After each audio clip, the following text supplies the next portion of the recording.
ఇంకో పక్కన దేశ ఈరోజు Andhra Pradesh integrated clean energy policy తీసుకొచ్చాం. నేను ముందే చెప్పాను, it is a game changer. దీన్ని లాజికల్గా తీసుకుపోవాలని చెప్పి ఆలోచిస్తున్నాం. ఈరోజు మొత్తం రాష్ట్రంలో ఈ ఒక్క సెక్టర్లోనే 10 లక్షల కోట్ల రూపాయలు పెట్టుబడులు రావాలని ధ్యేయంగా పెట్టుకున్నాం. ఇందులో 7,50,000 మందికి ఉద్యోగాలు పెట్టుకున్నాం, ప్రత్యక్షంగా పరోక్షంగా. దీంట్లో మీరు చూస్తే ఒక్క సోలార్ ప్రాజెక్టులు 78 గిగావాట్లు, అదే మరిగా విండ్ ప్రాజెక్టులు 35 గిగావాట్లు, పంప్డ్ స్టోరేజ్ 22 గిగావాట్లు, బ్యాటరీ ఎనర్జీ స్టోరేజ్ 25 గిగావాట్లు, గ్రీన్ హైడ్రోజన్ మరియు అనుబంధ ఉత్పత్తులన్నీ 1.5 ఉండాలని, ఎథనాల్ రోజుకి 1,500 కిలోలీటర్లు తయారు చేయాలని, బయో సిఎన్జి కంప్రెస్డ్ బయోగ్యాస్ వచ్చి 10,000 టన్నులు టీపీడీ రావాలని, ఎలక్ట్రికల్ వెహికల్ ఛార్జింగ్ స్టేషన్ 5,000 యూనిట్లు పెట్టాలని చెప్పి ఆలోచిస్తున్నాం. ఇవన్నీ కూడా ఇప్పటి నుంచి ప్రారంభమవుతాయి.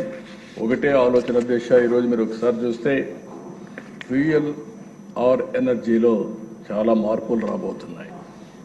ఎక్కడికక్కడ ఒకప్పుడు మనం కరెంట్ రావాలంటే ఎప్పుడు వస్తుందో తెలియని పరిస్థితి నుంచి ఈరోజు ఇంటి మీదనే, ఇంటి దగ్గరనే కరెంట్ ఉత్పత్తి చేసుకునే పరిస్థితికి వచ్చాం. సోలార్ ద్వారా సోలార్ రూఫ్ టాప్ వచ్చింది. లేకపోతే వ్యవసాయం చేసుకున్న రైతు ఎప్పుడో కరెంట్ వస్తుంది అనుకుంటే ఈరోజు సోలార్ పంపు పెట్టుకుంటే కరెంట్ ఉత్పత్తి చేసుకొని అవసరం మిగిలిన కరెంట్ ఉంటే ఇంటికి వాడుకోవచ్చు, ఇంకో దానికి వాడుకోవచ్చు. అలాంటి ఫెసిలిటీస్ వచ్చే పరిస్థితికి వచ్చాయి.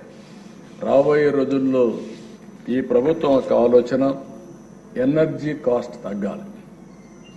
అది రవాణా ట్రాన్స్పోర్ట్కు ఉపయోగించే కాస్ట్ కావచ్చు, రేపు రాబోయే ఈవీ వెహికల్స్ అన్నీ వచ్చేస్తున్నాయి, లేకపోతే డొమెస్టిక్ కావచ్చు, అగ్రికల్చర్ కావచ్చు, కమర్షియల్ కావచ్చు, ఏదైనా సరే కాస్ట్ తగ్గించాలనే ఆలోచనతో ముందుకు పోతున్నాం. ఇది జరిగితే చాలా వరకు బెనిఫిట్ వస్తుంది. దానికోసం ఏమేమి ఇన్సెంటివ్స్ ఇవ్వాలనో ఆ ఇన్సెంటివ్స్ అన్నీ ఇవ్వడానికి ఈ ప్రభుత్వం ముందుకు పోతున్నా అని కూడా నేను మీకు తెలియజేస్తున్నాను. ఈరోజు మీరు చూసినప్పుడు ఇంకొక పక్కన క్లీన్ టెక్ తయారీ కోసం ఏవైతే మైన్ మాడ్యూల్ మాలిక్యూల్ అంటే మన దగ్గర క్వాడ్జ్ ఉంది. ఇది సోలార్ ప్యానెల్స్ తయారు చేసే అవకాశం ఉంది. కాబట్టి సోలార్ ప్యానెల్స్ తయారు చేసే ఫ్యాక్టరీస్ ఆంధ్రప్రదేశ్లో పెట్టాలనేది ఈ ప్రభుత్వం యొక్క అభిమతం. అలాంటి వాళ్ళని పూర్తిగా ప్రోత్సహిస్తాం. ఆ విధంగా manufacturing end to end solution తీసుకొస్తామని చెప్పి కూడా నేను మీకు తెలియజేస్తున్నాను. ఇప్పుడు ఈ పాలసీలో క్లియర్ కట్గా ఇచ్చిన తర్వాత ఇప్పటికే మీరు చూస్తే ఒక 2 ప్రాజెక్టులు మనకు వచ్చాయి. ఇది ఒక శుభ పరిణామం. NTPC green energy, green hydrogen. దీనివల్ల దిశ మీరు చూసినప్పుడు దగ్గర విశాఖపట్నంలో ఈ నెల 29వ తారీఖున మన ప్రధానమంత్రి నరేంద్ర మోడీ గారి ఆధ్వర్యంలో దీనికి ఫౌండేషన్ ఇస్తున్నాం. ఏదైతే పుడిమాక ఇది ఫేజ్ 1, ఫేజ్ 2, ఫేజ్ 3 84,700 కోట్ల రూపాయలు పెట్టుబడులు వస్తాయి.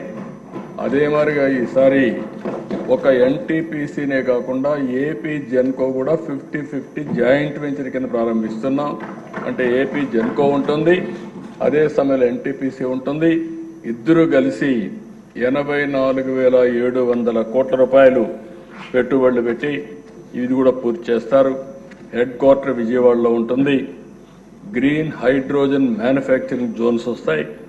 Wind, solar, hybrid, pumped storage. దీనికి కావలసిన గ్రీన్ ఎనర్జీ 20 గిగావాట్లు కావాలి. అది కూడా మన రాష్ట్రంలోనే ఉత్పత్తి చేస్తారు. 25,000 మందికి డైరెక్ట్ ఇండైరెక్ట్ ఇన్వెస్ట్మెంట్ వస్తుంది. 25,000 మందికి ఉద్యోగాలు వస్తాయి. స్టేట్కి జిఎస్టీ బెనిఫిట్స్ వస్తాయి. డౌన్ స్ట్రీమ్ ఇండస్ట్రీస్ వస్తాయి. అదే మరిగా రెన్యూవబుల్, ఇంకొక పక్కన ఎలక్ట్రలైజర్ మ్యానుఫ్యాక్చరింగ్ అవకాశాలు ఎక్కువగా ఉన్నాయి. సర్వీస్ సెక్టర్ కూడా పెద్ద ఎత్తున అభివృద్ధి అయ్యే అవకాశం ఉంది.